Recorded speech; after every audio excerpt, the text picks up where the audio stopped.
보겠습니다. 신약성경 디모데후서 3장 1절에서 9절 말씀입니다.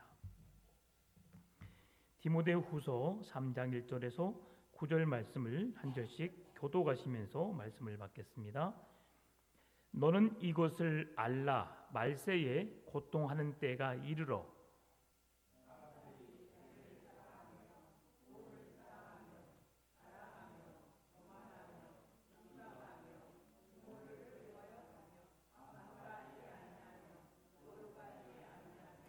무정하며 원통함을 풀지 아니하며 모함하며 절제하지 못하며 사나우며 선한 것을 좋아하지 아니하며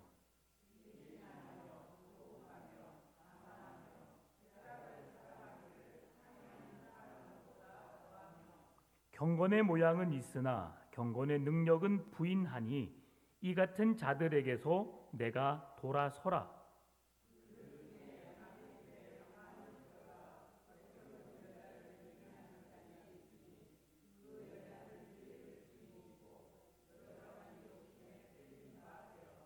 항상 배우나 끝내 진리의 지식에 이를 수 없느니라.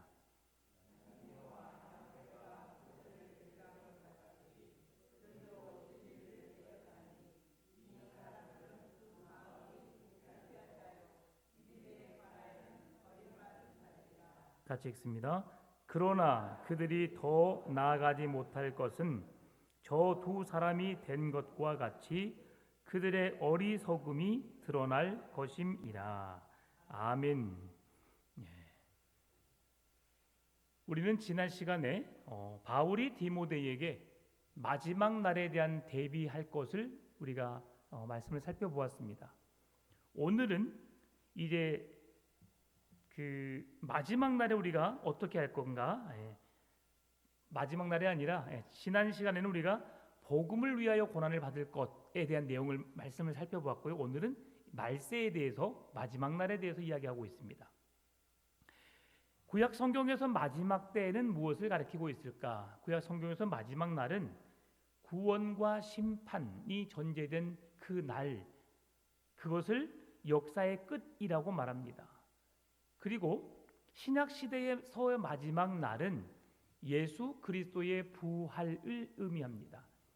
그래서 우리 인생에 있어서 어떻게 마지막 날을 준비할까라고 생각할 때에 우리의 인생의 마지막 날을 준비하는 것도 중요하지만 이 땅에 예수 그리스도의 재림이 임하는 그 날, 마지막 심판의 날을 기억하여 그 날을 준비하는 것이 우리가 마지막 때를 살아가는 지혜로운 삶임을 오늘 성경은 말씀해 주고 있습니다. 바울은 디모데를 통해서 마지막 때를 처신하는 방법 두 가지를 오늘 본문에서 말씀해 주고 있는데요. 첫 번째로는 알라입니다. 알라. 이게 1절에서 알라. 두 번째는 5절에서 돌아서라입니다. 그래서 이 말씀이 오늘 본문의 제목이죠. 분별하라 그리고 돌아서라 이 말씀이죠. 디모데후서 전반부에서 복음을 위하여 고난을 받을 것, 어떻게 고난 가운데 우리가 이겨내야 할지를 지난 시간에 살펴보았고요. 오늘은 이제 말세의 현상, 말세를 어떻게 우리가 지혜롭게 준비하고 살아가야 할지를 말씀하신 대로 우리가 깨닫기를 원합니다.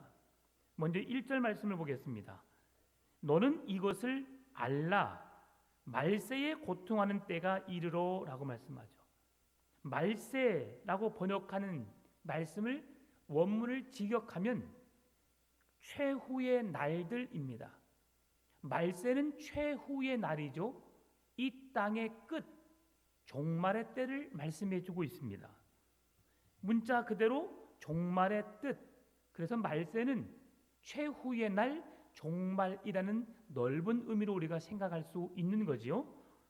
구약 성경에서 말세가 예수 그리스도 구원자 메시아가 오기 전의 때, 그래서 말라기 선지자 시대에 그 때를 끝이라고 보았다면 신약 시대에는 이 땅에 오신 예수 그리스도를 통해서 이루어지는 완전한 구원, 그리고 그 예수님이 사망 권세를 깨뜨리고 올라가셨다가 다시 오시는 재림의 그 날을 기다리는 때가 재림의 날 마지막 말세라고 우리가 확인할 수 있습니다. 그러면 예수님의 초림, 2000년 전에 이 땅에 오신 예수님의 초림은 무엇을 의미할까요? 그것은 구원의 시작을 우리에게 알리는 것이고 말세가 시작되었음을 알리는 신호입니다. 그래서 예수님의 초림으로 세상의 구원, 하나님의 나라가 이미 시작되었지만 아직 구원받지 못한 자들이 이 세상에 넘쳐나지요.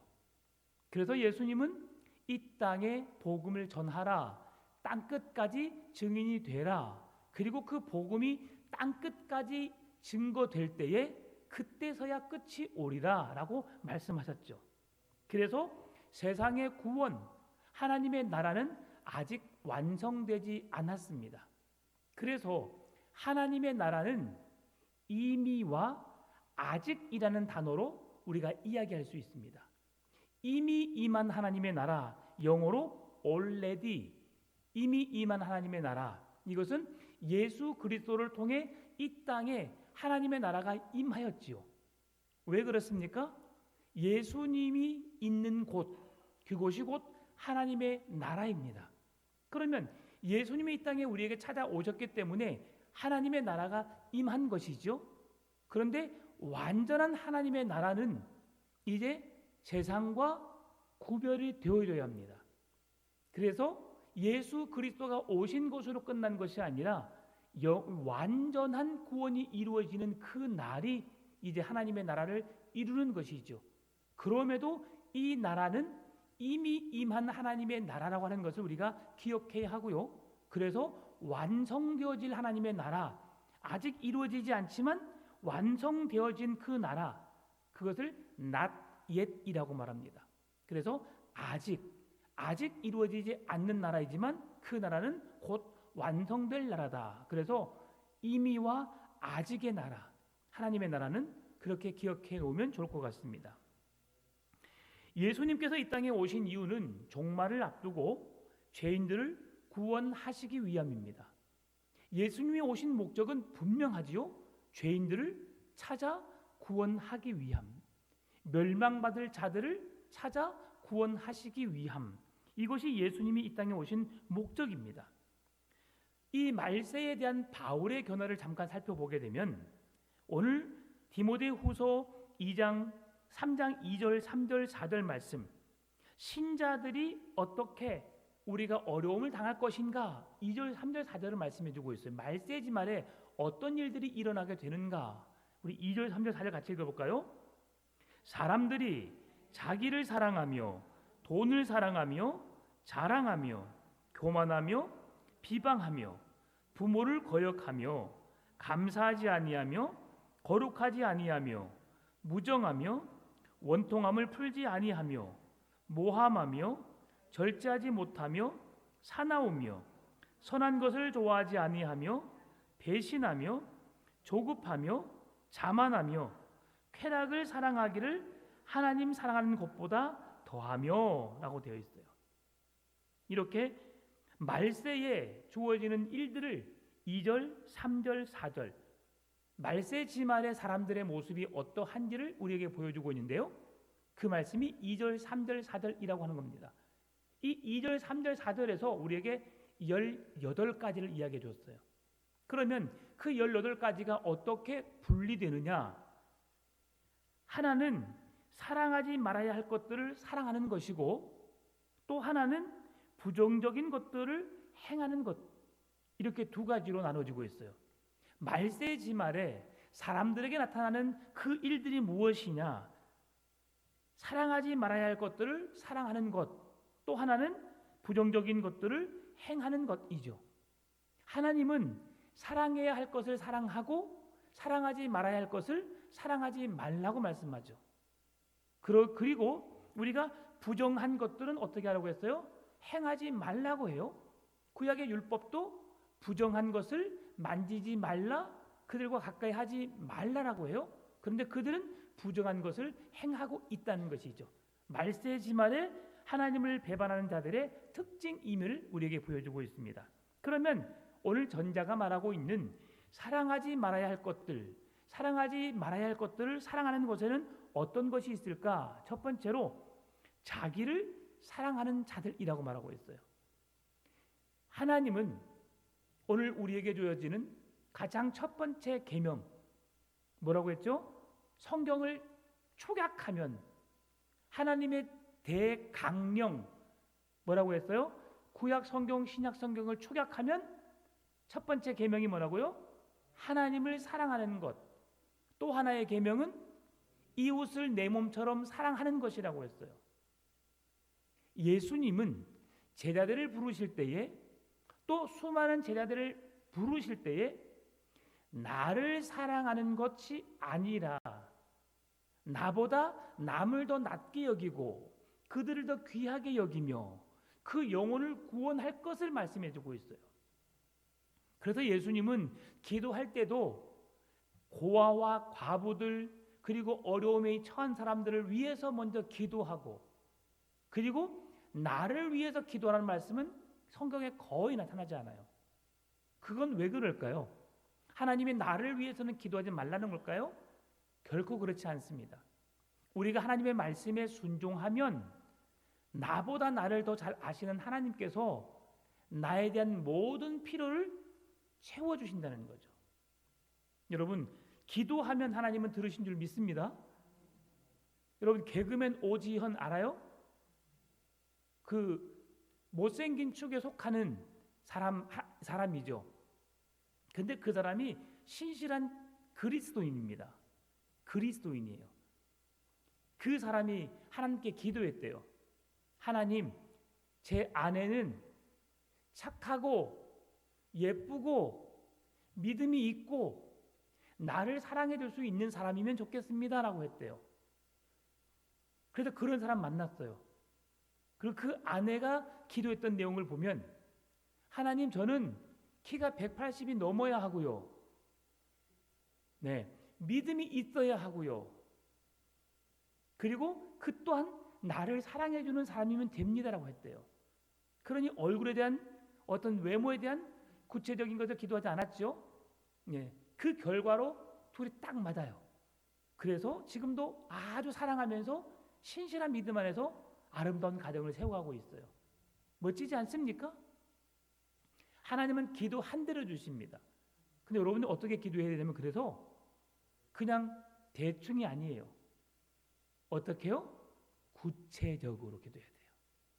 네, 하나님, 이 사람의 마음이 이렇게 저렇게 우리가 생각했던 그 작은 일까지도 그렇게 할 수 있도록 하나님 그런 사람을 내게 주십시오. 그런 사람을 내 아들로, 내 며느리로, 내 사위로 얻을 수 있도록 하나님 그렇게 여러분 세밀하게 기도하시고 또한 그 당사자들 또한 세밀하고 구체적으로 기도하게 되면 하나님은 그 기도를 그대로 들어주시는 줄 믿습니다. 그런데 하나님은 나보다 남을 더 낮게 여기라고 말씀하는데 그 말세지 말에 그렇게 하나님을 대적하거나 뜻을 따르지 않는 자들의 첫 번째 특징이 뭐라고요? 자기를 사랑한다. 여러분, 사랑하지 말라는 말 절대 아닙니다. 나를 사랑하고 나를 아끼고 나를 가꾸십시오. 예쁘게 가꾸시고요. 예쁘게 여러분 치장하십시오. 그러나 나를 만드신 하나님의 말씀에 순종하는 것의 첫 계명이 뭐냐? 하나님을 먼저 사랑하고 내 이웃을 내 몸처럼 사랑하는 가운데 나를 사랑하는 거예요. 여러분, 우리가 왜 11조를 하죠? 11조를 하는 이유가 뭐예요? 하나님이 나를 사랑하신다는 증거예요. 하나님이 나를 사랑하셔서 나에게 필요한 것을 주시고 나에게 은혜를 베푸시고 내가 이 땅에 이 세상에 살아갈 수 있는 모든 그 은혜를 주신 하나님을 기억하는 것이 11조예요. 그래서 우리가 11조 신앙하는 거예요. 하나님을 사랑하시기 바랍니다. 두 번째로 그들은 돈을 사랑하는 자들입니다. 돈을 사랑하고 우상을 우상화하여서 돈으로 무엇이든지 하려는 자들. 그래서 예수님이 그들의 상전을 엎으셨죠. 왜 엎으셨어요? 그들이 하나님께 제사하러 오는 자들에게 어떤 일을 했냐면 부정하다, 온전하지 못하다 해가지고 그들이 가지고 온 재물들을 착취했어요. 그러고 난 다음에 제사를 드리기 위해서 다시 자기 고향으로 가서 동물을 데리고 와야 되는데 그렇지 못하니까 성전 옆에 그 다시 동물들을 자기들이 가져온 동물들을 파는 곳이 있어요. 그러면 그곳에 가서 다시 돈을 주고 사와요. 그래서 그 동물을 가지고 제사를 드리면 합격. 누구 마음이에요? 종교 지도자들 마음이었어요. 그러다 보니까 그러한 그 교회 안에 서로 물건을 서로 팔고 나누는 선한 목적이 아니라 부당한 이익과 연약한 자들의 그런 것들을 착취하여서 빼앗아서 새로운 이익을 챙기는 그런 잘못된 일들이 교회 안에 있기 때문에 주님은 그 교회를 강도의 소굴로 만들었도다라고 그들을 꾸중하시면서 교회를 깨끗하게 청결하게 주님이 정화 작업을 하신 거죠. 돈을 사랑한다. 돈을 사랑하는 결과가 무엇일까? 디모데전서 6장 10절에 말씀해 주고 있죠. 돈을 사랑함이 일만 악의 뿌리가 되나니 이것을 탐내는 자들은 미혹을 받아 믿음에서 떠나 많은 근심으로써 자기를 찔렀도다. 돈이 있으면 매우 유익합니다. 뭐니 해도 머니가 있어야 행복하지요. 여러분, 돈이 많으면 행복합니다. 여러분, 안 가져봐서 모르시죠? 가져보세요. 얼마나 행복한데요. 돈이 많으면 기뻐요. 그런데 그 돈을 가지고 있는 목적이 우리가 내가 뭔가를 하기 위해서 남에게 자랑하기 위해서 허세를 떨기 위함이 아니에요. 지금 그 모습이 디모데전서 6장 10절에서 돈을 사랑함이 일만하게 뿌리다. 돈으로 뭔가를 하려고 하는 사람은 그 돈에 만족할 수 없어요. 그러니 더 많은 것을 가져야 되거든요. 여러분, 돈을 쉽게 벌 수 있어요, 없어요? 없어요. 정직하게 산다는 것 매우 힘듭니다. 정직하게 살다 보면 손해보는 일도 많고요. 또한 정당한 이익을 챙기다 보면 어려움이 우리 삶에 일어날 수 있어요. 똑같은 물건을 가지고 판매하는데 어떤 사람은 5,000원, 어떤 사람은 10,000원에 팔아요. 누가 좋은 사람이에요? 싸게 파는 사람? 비싸게 파는 사람? 누가 좋다 말할 수는 없어요. 그러나 그걸로 인해서 사람들에게 사기를 치거나 잘못 그들에게 그것을 속여서 뭔가를 행한다면 그것은 잘못된 거죠. 그래서 하나님은 바른 질서 안에서 주어지는 삶을 축복하시는 거예요. 그래서 돈이 우리에게 매우 유익하고 우리의 필요를 따라 주님이 주신 것이지만 그것이 내 욕심에 의해서 내 이기적인 욕구를 채우기 위한 방법으로 그 돈을 추구하다 보면 그것이 모든 악의 근원이 될 수 있다는 사실이죠. 그런데 말세지말의 그 사람들의 특징이 하나님을 사랑하고 하나님이 주신 것을 하나님을 위해 쓰는 것이 아니라 자기를 위해 쓰다 보니까 그것이 악이 된다는 것을 우리에게 말씀해 주고 있는 겁니다. 세 번째, 그들은 자랑하며 교만한 자들이다라고 말하고 있어요. 잠언 16장 18절은 뭐를 말씀해 주고 있어요? 교만은 패망의 선봉이요 거만한 마음은 넘어짐의 앞잡이니라.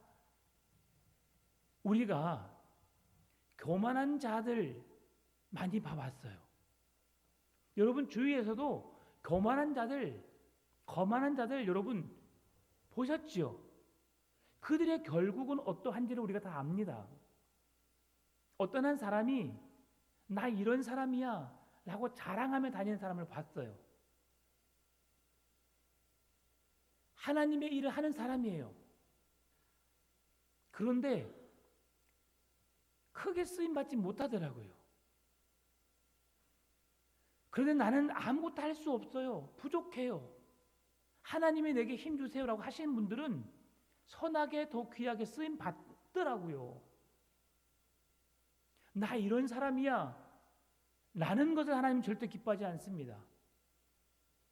나는 죄인입니다. 나는 아무것도 아닙니다. 아무것도 아니란 존재가 어디에서 고백되어지냐면 주님 앞에서 아무것도 아니라는 것을 고백하는 사람을 말합니다.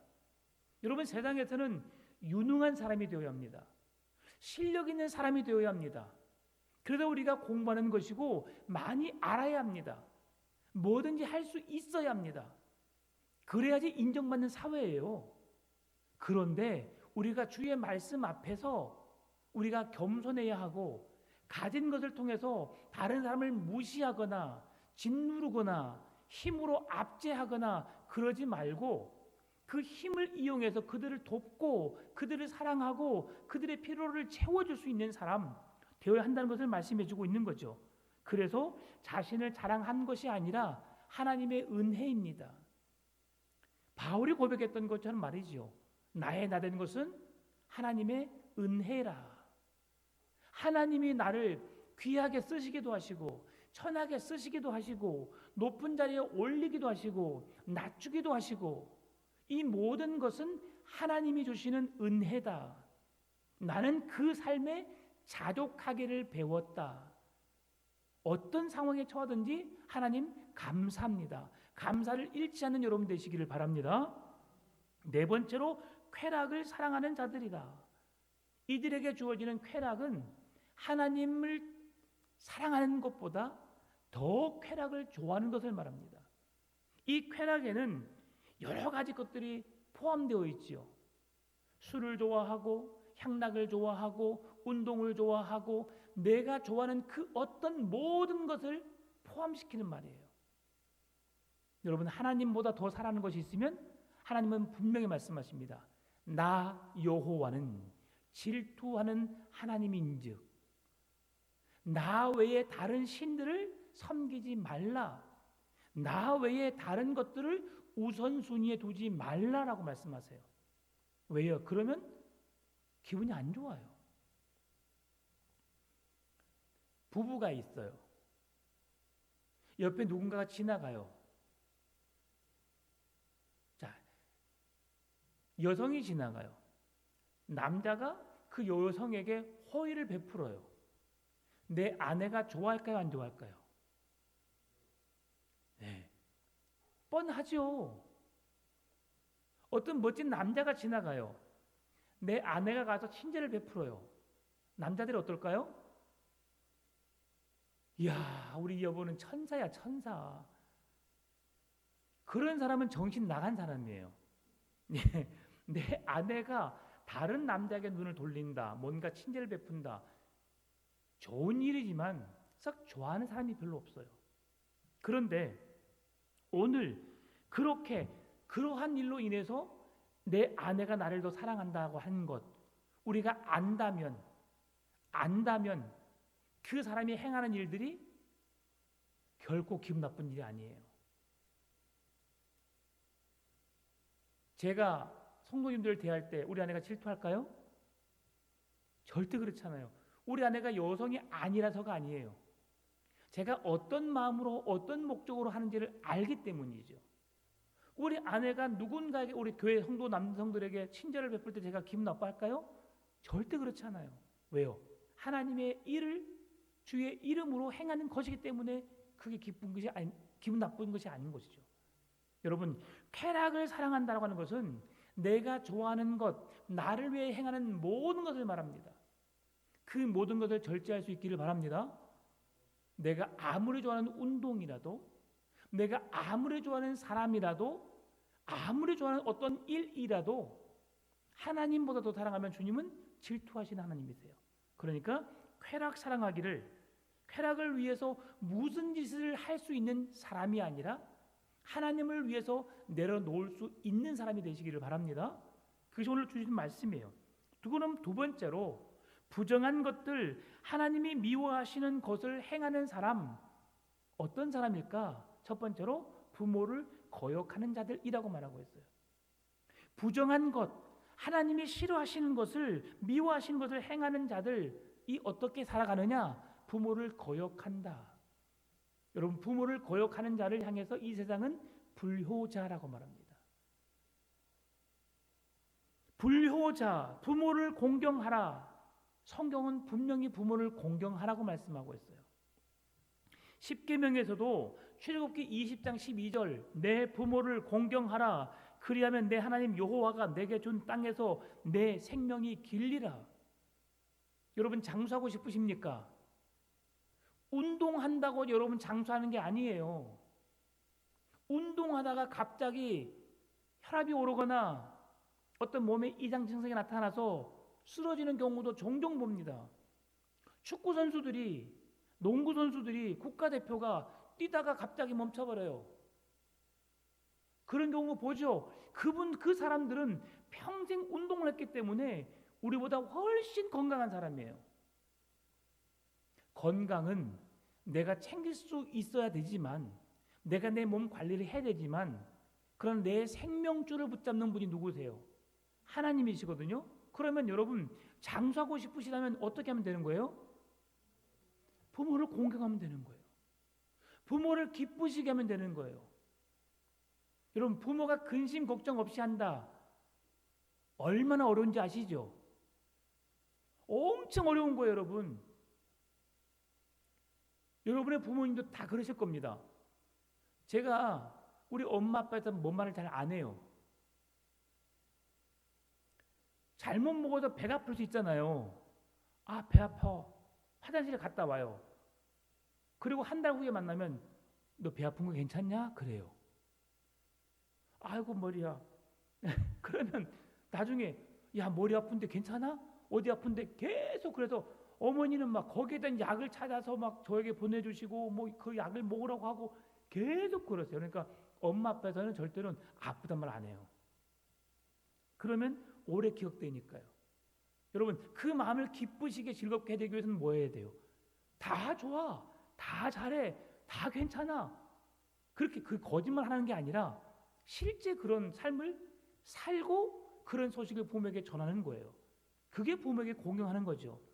매달 뭐 100만 원씩 500만 원씩 용돈을 드리는 것이 부모를 공경하는 것이 아니라 잘 계시는지 안부를 묻고 또 부모의 필요에 따라서 가서 일도 도와주고 얼굴도 뵙고 오고 그러면서 부모의 기쁨을 부모가 계신 이유를 또 내가 살아가고 있는 모습들을 늘 전해줄 때 좋아하시잖아요.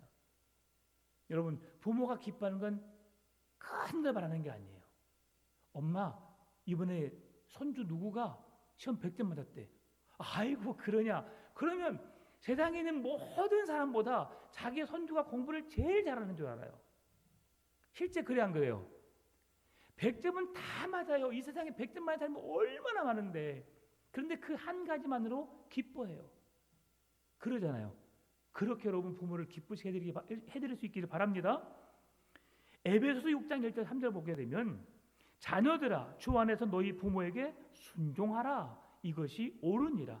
내 아버지와 어머니를 공경하라. 이것은 약속이 있는 첫 계명이니 이로써 네가 잘되고 땅에서 장수하리라. 여러분 출애굽기에서는 내 부모를 공경하라. 그리하면 내 하나님 여호와가 내게 준 땅에서 내 생명이 길리라. 에베소서에서는 네가 잘되고 땅에서 장수하리라. 그러니까 부모 공경에서 구약 시대 때는 생명이 길 뿐만 아니라 신약 시대 때는 뭐라고요? 네가 잘되고. 얼마나 큰 복입니까? 예. 이 잘된다는 것이 세상적인 물질의 복만을 말하는 게 아닙니다. 우리의 마음속에 근심 걱정 없이 살아가는 삶을 말하는 거예요. 하나님 안에서 기뻐하고 즐거워할 수 있는 그 믿음을 사는 거예요. 아이가 공부를 못하지만 그 아이가 힘있게 살아갈 수 있는, 행복하며 살아갈 수 있는, 그래서 세상 앞에 부끄럽지 않게 뭔가를 자기가 할 수 있는 자로 서가는 것. 여러분 이런 걸 말하는 거예요. 하나님이 주시는 복은 무조건 잘 돼야 되고 사업도 잘 돼야 되고 좋은 집에 살아야 되고 좋은 차를 타야 되고 결코 그것이 하나님이 주신 복이 아니라는 걸 여러분 기억하시기 바랍니다. 하나님이 주신 복이 뭔지 알아요? 우리 그리스도인이 주신 가장 큰 복이 뭔지 알아요? 샬롬의 축복입니다. 여러분의 마음에 하나님이 주신 평강의 기쁨이 넘쳐날 수 있기를 바랍니다. 그게 가장 큰 복이에요. 근심 걱정 없다. 이게 얼마나 큰 은혜인지 여러분 모르시죠? 걱정 때문에 잠을 설쳐보세요. 설치다 보면 건강 잃고요. 다 잃게 돼요. 그런데 마음이 편안하다 보면 그냥 잠자고 일어나고 즐겁고 행복하니까 모든 게 즐겁고 모든 게 행복하고 모든 게 편안해요. 이게 하나님이 주신 여러분의 놀라운 축복인 줄 믿으시고 여러분의 삶의 평강의 축복이 넘쳐나시길 바랍니다. 그리고 그들은 감사하지 않습니다. 감사할 줄 몰라요. 가지면 더 가지기 원하고 늘 상대적인 박탈감에 시달립니다. 그래서 늘 원망하고 불평하고 저주하며 살아갑니다. 그런데 하나님이 주신 은혜로운 하나님의 자녀들의 삶은 어떻게 성경의 말씀에게 주고 있는가? 데살로니가 전서 5장 16, 17, 18절 항상 기뻐하라. 우리 같이 읽어볼까요? 항상 기뻐하라. 쉬지 말고 기도하라. 범사에 감사하라. 이것이 그리스도 예수 안에서 너희를 향하신 하나님의 뜻이니라. 하나님의 뜻은 뭐라고요? 항상 기뻐하라. 쉬지 말고 기도하라. 범사에 감사하라. 이게 하나님의 뜻이에요. 그런데 하나님의 뜻을 따르지 않는 자들의 삶은 감사하지 않는다는 거예요. 여러분, 얼마를 줘야 감사할까요? 어떤 한 연예인이, 우리가 다 아는 예화예요. 아는 예화인데 이런 말을 하더라고요. 어떤 말을 하냐면, 다이아몬드가, 보석이 땅속에 묻혀 있다는 것을 안다. 그런데 대부분의 사람들은 열심히 파고 끝까지 파보지만 없다고 포기한다. 그러나 진짜 보화를, 진주를, 보석을 캐낼 사람은 없다고 생각할 그 포기 시점에 한 번 더 삽질을 하고 한 번 더 노력을 하게 되면 그 보화를 얻게 된다. 무슨 말씀이냐면요, 우리는 그렇게 크게 노력하지도 않고 쉽게 포기하려고 해요. 그런데 포기하지 않고 끝까지 노력하는 자들은 분명한 성취가 있음을 확인할 수 있을 거예요. 여러분, 누가 공부를 잘하죠?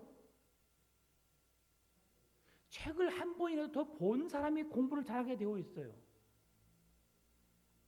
우리 교회 이번 주일에 성형 암송대회 했죠. 네, 정말 대단했어요.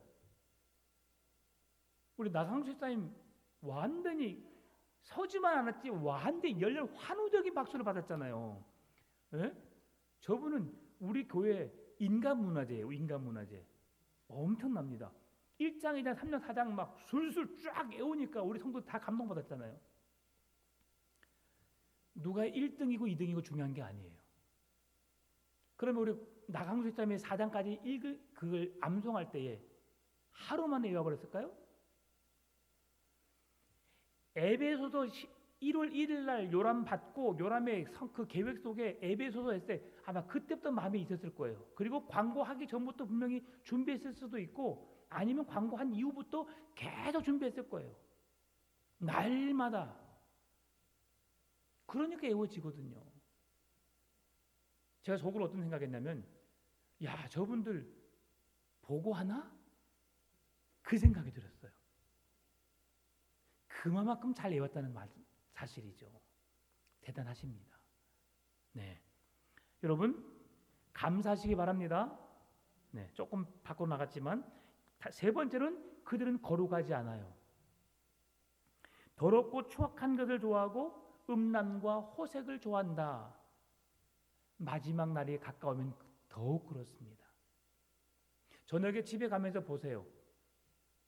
언제부터인가 우리 풍암동이 먹자골목이 되어버렸어요. 그래서 이 풍암 마리오체 그룹부터 시작해서 우리 여기 동부 앞에가 프로젠까지 해가지고 보게 되면 술집뿐만이 아니라 음식점에서 술 먹는 손님들이 저녁 9시, 10시 이 앞에 우리 교회 앞에 여기는 새벽까지 마시는 사람들 많아요. 교회에서 오늘 수요일이니까 9시, 10시, 11시, 12시, 1시, 2시까지 철회하시는 분은 안 계시고 우리 주님을 향해서 사모하는 백성들은 9시만 넘으면 막 가슴 조이면서 언제 끝나나 하면서 막 그렇게 집에 갈 생각을 하면서 예배 드리신 분이 계시는데, 이 주님을 좋아하는 사람들은 세워라 내워라 밤이 맞도록 그냥 그 주님을 마시잖아요. 예. 우리에게도 그 사랑하는 주님을 만나 배웠고 그분과 함께하는 그런 기쁨이 우리 안에 넘쳐날 수 있기를 바랍니다. 그분은 세상 사람들은 거룩하지 않아요. 세상과 구별된 거룩한 삶을 사신 여러분 되시기를 바랍니다. 네 번째로 무정하며 원통함을 풀지 않아요. 무정해요. 정이 없습니다. 세속적인 유익을 위해서 참으로 처참한 일들을 많이 저지릅니다. 잔인합니다. 사람들에게 악랄합니다. 끔찍합니다. 어찌 사람이 저럴 수 있을까? 라는 일들이 너무 많이 일어나고 있어요. 여러분, 그런데 그런 일들이 우리에게는 없을까요? 우리에게도 있을 수 있어요.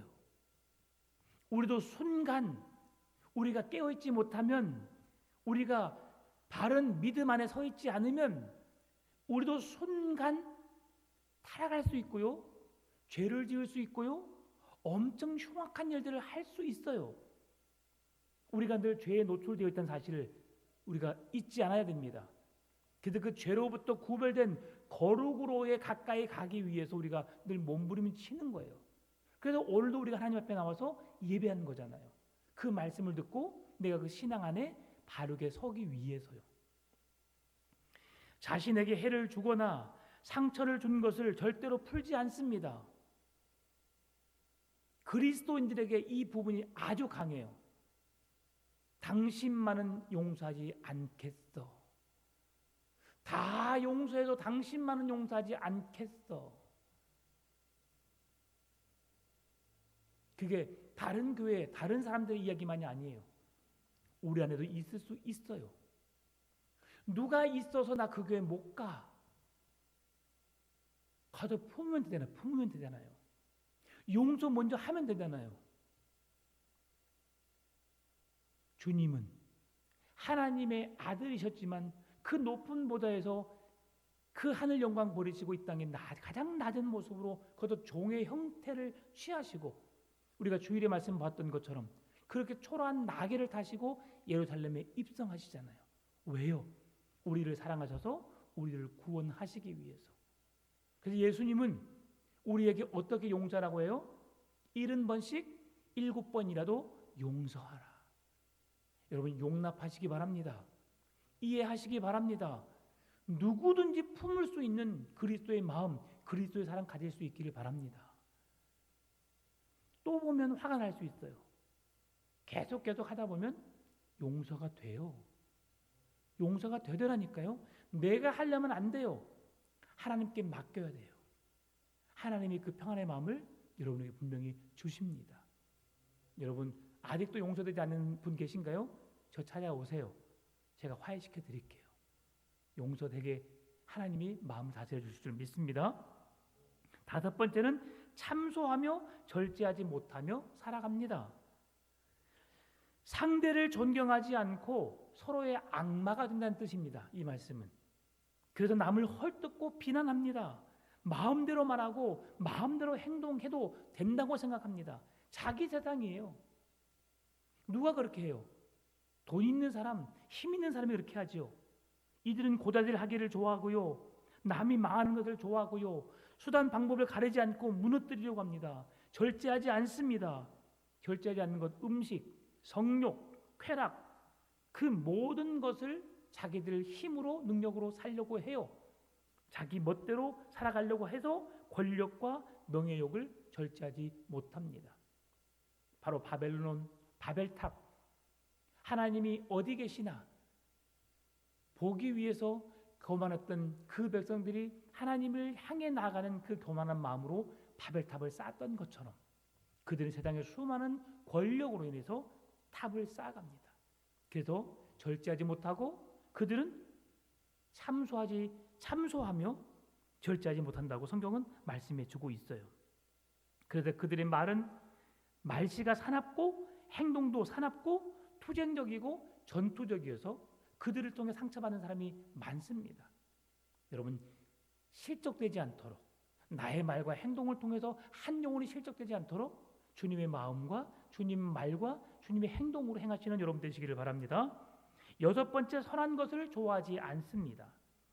악한 꾀와 악한 일만을 도모하고 악한 일에는 열심이지만 그것에 최선을 다해서 자원하기도 하지만 선한 일에는 조롱하고 놀리고 핍박합니다.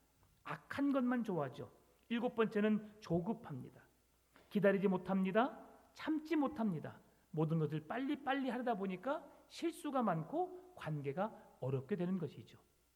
그런데요, 이제 오늘 본문의 이 말씀은 말세지말의 사람들의 특징이라고 하는 것이죠. 그래서 우리가 더 조심해야 될 게 있습니다. 더 조심해야 될 게 뭐냐? 그것은 우리가 마지막 날 믿는 우리들에게, 지금 이것은 다른 사람, 세상의 사람들이 그렇게 한다는 걸 말씀해 주고 있는 거예요. 그런데 더 중요한 건 뭐냐면 우리 그리스도인들에게 오는 고통과 핍박이 있다는 거예요. 말세지말이 되면 여러분, 예수님 믿는 것 때문에 핍박이 오고 고통이 찾아올 수 있다는 사실이에요.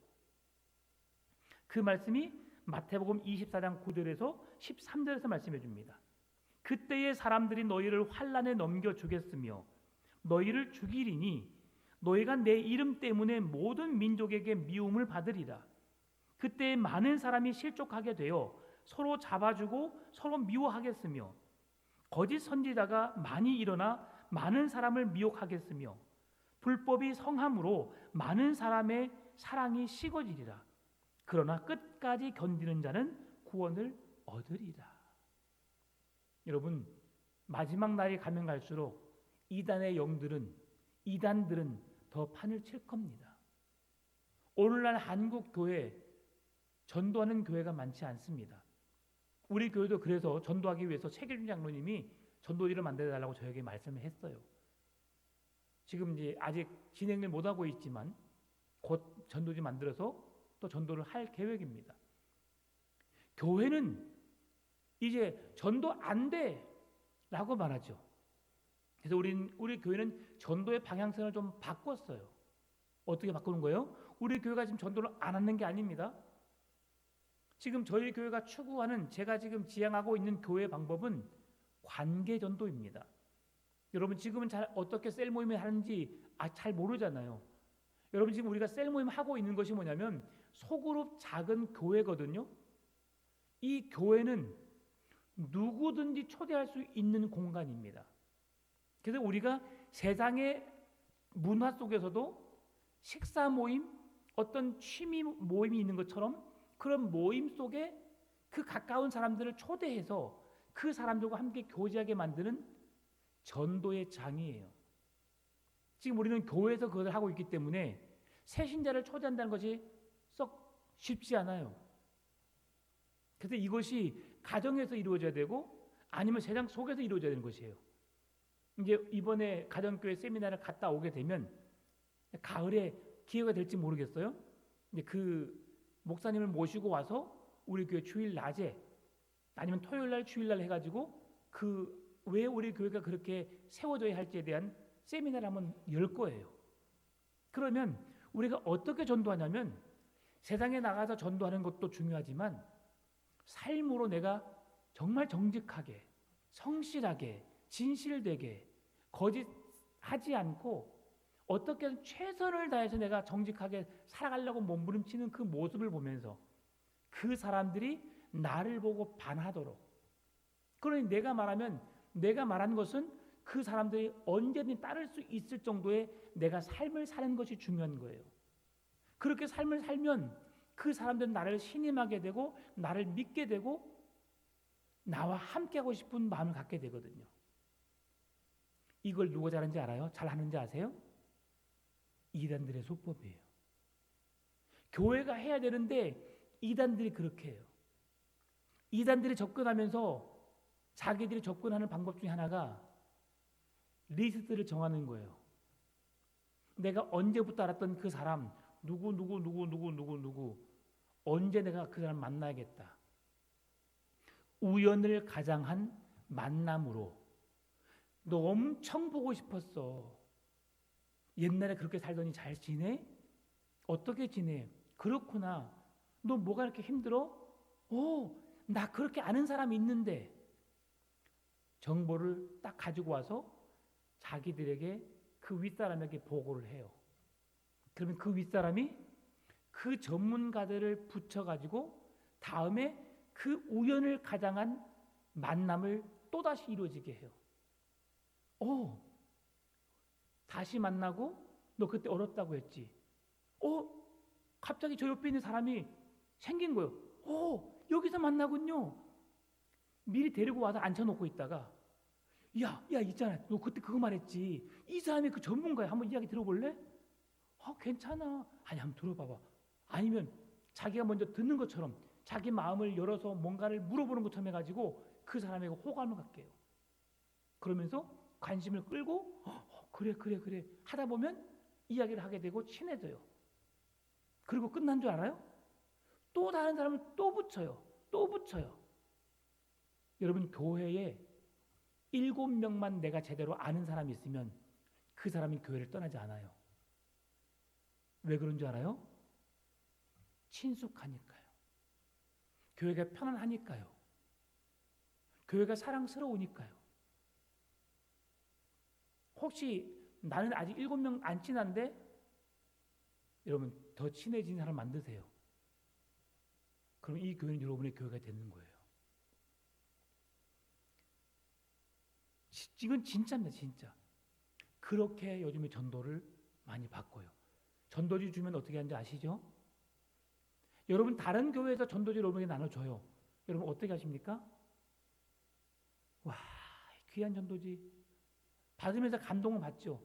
지금도 전도하고 계시는구나. 처음부터 끝까지 받아본 사람이 있어 없어요? 받아서 읽은 사람이 있어 없어요? 없어요. 교회 다니는 사람들조차도 안 읽어요. 물티슈 주면 뭐만 써요? 물티슈만 쓰고 버려요. 먹을 걸 주면 뜯어서 먹고 버려요. 이런 시대가 되어버렸어요. 그러니 어떻게 해야 돼요? 그리스도인들이 잘 살아야 돼요. 잘 살아야 돼요. 그래도 우리가 삶으로 하나님을 예배해야 하고 삶으로 전도해야 되는 거예요. 말세지 말에 어려움이 분명히 찾아옵니다. 나를 꾀고 나를 미혹하고 구원으로부터 벗어나게 만드는 이단에 미혹된 사람들이 나를 찾아올 수도 있고요. 또한 세상에 술에 취한 사람, 세상의 문화에 취한 사람, 뭔가 좋아하는 사람이 나를 그리로 끌 수 있어요. 하나님으로부터 멀어지게 하려고 수많은 미혹들이 있을 수 있다는 사실이죠. 그러한 것들 여러분 멀리 하시기 바랍니다. 내 주를 가까이, 언제나 주님을 가까이 하신 여러분 되시기를 바랍니다. 그러면 오늘 바울이 디모데에게 이들에게 돌아서라, 왜 돌아서고 멀리해야 하는지 오늘 본문의 5절 6절을 말씀해 줍니다. 6절 7절을 말씀해 줍니다. 같이 읽어보겠습니다. 그들 중에 남의 집에 가만히 들어가 어리석은 여자를 유인하는 자들이 있으니 그 여자는 죄를 중히 지고 여러 가지 욕심에 끌린 바 되어 항상 배우나 끝내 진리의 지식에 이를 수 없느니라. 아멘. 무슨 말씀이냐면 이들이 남의 집에 가만히 들어가 약한 여인들을 사로잡는다. 여러분 남의 집에 들어간 사람이 누구예요? 도둑놈이에요. 도둑놈. 도둑놈이 지금 그렇게 한다. 지금 오늘 바울이 6절 7절에서 도둑과 전쟁의 용어로 지금 비유하고 있어요. 가만히라고 하는 것은 남의 집에 가만히 침입하는 도둑놈을 이야기하는 거예요.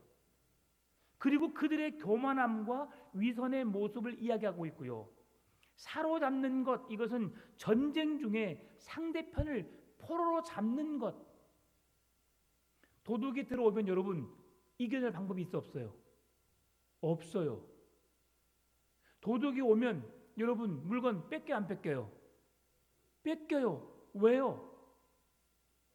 여러분의 집에 있을 때 도둑이 와요? 없을 때 도둑이 와요? 없을 때 와요. 도둑이 얼마나 치밀한지 아시죠, 여러분? 여러분의 집을 들어가기 위해서 도둑은 하루만 보지 않아요. 여러분의 생활 패턴을 봐요. 조심하세요, 여러분. 도둑에게 노출되지 않기를 바랍니다. 지금은 그 도둑놈이 거의 없어요, 우리나라에. 그러죠? 요 10년 안에 도둑 맞은 사람이 있어, 없어요? 있어요? 없어요. 저는 한 20년 전에 도둑 맞아 봤어요. 한 17, 8년 전에 엄청난 큰 도둑 맞았죠. 지금 없어요. 여러분, 우리나라가 얼마나 멋있는 나라냐면요, 길거리에 가방이 떨어져 있잖아요. 가방이 떨어져 있어요. 구찌, 프라다 떨어져 있어요. 샘핑이에요. 새거예요, 새거. 우와! 욕심내는 사람은 한 사람도 없어요. 그걸 주웠다가 어떤 일을 당할지 아니까요. 두툼한 지갑에 떨어져 있어요. 지갑을 주워서 가져가는 사람 한 명도 없어요. 남이 보기 좋은데 올려놓거나 아니면 전화를 해서 주인을 찾아주는 일에 힘을 써요. 절대 지금 만지지 않아요. 여러분, 만지면 큰일 납니다. 여러분 아시죠? 사기치는 사람들이 그런 일을 행하여서 여러분 만지기만 하면 분명히 내가 만지기만 했어요. 근데 그것은 여러분의 재산을 다 탕진할 수도 있을 만한 일들이 일어날 수 있으니까 만지면 안 돼요. 핸드폰도 여러분, 우리가 누구 떨어져 있으면 만져 안 만져요? 안 만져요. 화장실에 있으면 그대로 놓고 가세요, 여러분. 길거리에 있으면 그대로 놓고 가셔야 됩니다. 절대 선한 마음으로 찾아준다고 들었다가는 큰일 나요, 여러분. 그러지 마세요. 절대 그러지 안 돼요. 그런데 이것이 우리 속에 아예 인식되어 있으니까 절대 사람들은 남의 것을 탐내지 않아요. 우리나라 사람들이. 세계가 놀랄 만한 일들을 우리나라가 아주 멋진 삶을 살아내고 있는 거죠. 여러분, 그런데 문제는 뭐냐? 노획 땅에는 여자들, 강도가 들어와서 어려움을 주는 거죠. 그들에게 어려움을 당하는 거죠. 그래서 오늘 본문의 말씀 속에서 마지막 8절, 9절, 5절 말씀에서 우리에게 돌아서라라는 말씀의 핵심입니다. 얀네와 얀부게레가 모세를 대적한 것 같이 그들도 진리를 대적하니 이 사람들은 그 마음이 부패한 자요 믿음에 관하여는 버림받은 자들이라. 그러나 그들이 더 나아가지 못할 것은 저 두 사람이 된 것과 같이 그들의 어리석음이 드러날 것임이니라. 어떤 사람? 도둑놈, 남을 포로로 잡아가는 사람, 이런 사람과 같을 것이다 라고 말한 거죠. 이것은 하지 말아야 할 패역한 자들의 모습과 같음을 이야기해 주고 있는 거예요. 그래서 오늘은 제목이 뭐예요? 분별하라, 돌아서라예요. 우리 주위에 예수 그리스도의 이름으로 다가오는 사람들이 분명히 있을 겁니다. 여러분을 믿음 안에서 넘어지게 하는 자들이 분명히 있을 거고요. 믿음보다 세상의 것이 더 좋을 것처럼 여기게 하는 자들이 분명히 있을 거예요. 여러분, 그런 유혹으로부터 돌아서시고 분별하여서 주님 오시는 그날까지 끝까지 믿음을 붙잡고 나가시는 여러분 되시기를 바랍니다. 우리는 마지막 때를 살고 있습니다. 목사는 부지런히 말씀을 찾고 연구하여 가르치는 일에 힘쓰고 가르치는 것으로 끝나는 것이 아니라 나 또한 삶으로 살아내고 성도들도 열심히 말씀을 묵상하고 말씀을 듣고 말씀을 배운 대로 행하는, 그래서 살아있는 믿음으로 주님의 기쁨이 되고 결코 사단 마귀의 유혹에 넘어가지 않고 천국에 이르는, 구원에 이르는 믿음으로 날마다 승리하며 기쁨과 감사, 찬송, 영광을 올려드리는 행복한 삶을 살아가시기를 주님의 이름으로 축원합니다.